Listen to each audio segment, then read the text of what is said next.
What sad news about the late great Des O'Connor. I interviewed him many times and we became very good friends, in fact. Now, what I remember about working with Des was the fact that he was just not a superstar, if you like, of many genres, but very kind to those starting out.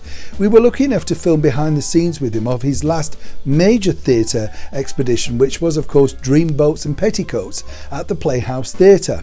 And Des had so many great stories. I mean, let's not forget, he'd appeared on the same bill as another wonderful person, the late great Buddy Holly. And he told me all about working at the fabulous Chiswick Empire, Finsbury Empire. He had so many stories and he truly was Mr. Showbiz. But a lot of fans will remember him, of course, for being attacked by the brilliant comedy duo Morecambe and Wise. I personally love the version of Deaf O'Connor, Desperate O'Connor.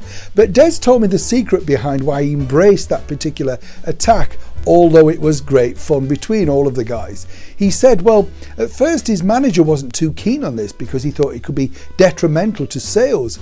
But then as he realised, well, 20 million plus people were watching all of those Morecambe and Wise shows, and the fact that Eric Morecambe was holding up album sleeves and mentioning him to all of those people, well, what a great ad was that for Des.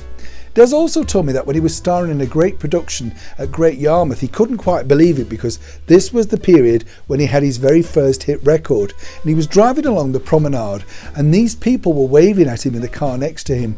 And he said, he couldn't believe it. Finally, people were sort of noticing him and he becoming famous. But what they really were saying was On the Car Radio was his first big hit. And that's what he truly liked. He liked the fact that he could hear himself in somebody else's car opposite. Des, as I say, remained a great friend and a great personal inspiration. And really, I suppose finally, what I liked about what he said was this. He decided to abandon the job as the countdown host, he said, because he couldn't quite get to grips with the fact that contestants were fighting over winning a teapot or a clock or something like that. And the other thing that he said, which did really make me laugh, was he said if he had to hear that theme tune any more times, he would have gone berserk. Des was, for me, one of the best chat show hosts also that this country's ever produced. He made everybody feel relaxed. And unlike certain interviewers of certain programmes today who need endless cue cards and to be fed into their earpiece, which I don't have also, I might point out, well, he just learned about the person. He was that interested in them.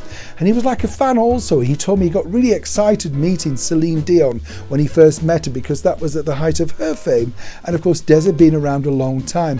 He couldn't quite get over the fact that a lot of people were still interested in wanting to meet him. He was a star of the London Palladium and of course appeared there many times. I think one of the last interviews I gave with him was in the #1 star dressing room of the London Palladium. For me, I have many memories of the utterly brilliant and of course sadly now missed Des O'Connor.